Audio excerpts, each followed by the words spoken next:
বলিউডে তার উত্থান ছিল এক কথায় অভূতপূর্ব। জাতীয় পুরস্কারজয়ী অভিনেত্রী, একের পর এক ব্লকবাস্টার, শক্তিশালী নারী চরিত্রে অনবদ্য অভিনয়।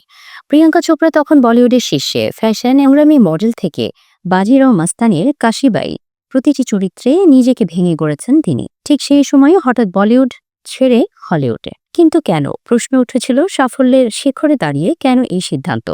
ড্রিম গার্লের হলিউড সফর মন ভেঙে দিয়েছিল ভক্তদের। সম্প্রতি এক সাক্ষাৎকারে প্রিয়াঙ্কা স্পষ্ট জানালেন, আমি কখনো বলিউড ছেড়ে যেতে চাইনি। তাহলে কি পরিস্থিতির চাপে পড়েই এই সিদ্ধান্ত নিয়েছিলেন অভিনেত্রী? অভিনেত্রীর কথায় বলিউড ছাড়াই আক্ষেপ ছিল তার। তিনি বলেছেন, হিন্দি ছবিতে কাজ করার সময় নানা কারণে নিজেকে সীমাবদ্ধ মনে হচ্ছিল। আমি আরও বিস্তৃত পরিসরে কাজ করতে চেয়েছিলাম। শিল্পী সত্তার তাগিদেই নাকি নতুন সুযোগের খোঁজ শুরু।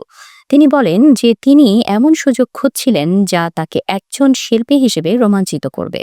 সেই খোঁজই তাকে আমেরিকায় নিয়ে যায়। আমেরিকায় তার অভিনয় জীবনের সূচনা হয় ধারাবাহিক কোয়ান্টিকো দিয়ে। আন্তর্জাতিক মঞ্চে প্রথম দক্ষিণ এশীয় মুখ্য অভিনেত্রী হিসেবে নজর কাড়েন তিনি। এরপর একে একে বড় পর্দায় কাজ করেন বেওয়াচ, দ্য ম্যাট্রিক্স, রিসারেকশনস এর মতো ছবিতে নজর কাড়েন তিনি। প্রায় এক দশক কাটিয়ে এখন প্রিয়াঙ্কা আন্তর্জাতিক প্রযোজনায় নিজের পছন্দমতো কাজ বেছে নিচ্ছেন। তিনি আর শুধু বলিউডের নায়িকা নন, তিনি এখন গ্লোবাল আইকন। আসলে কি তিনি সত্যি বলিউড ছাড়তে চাননি, নাকি শিল্পী হিসেবে নিজেকে বড় ক্যানভাসে তুলে ধরার প্রয়াস ছিল?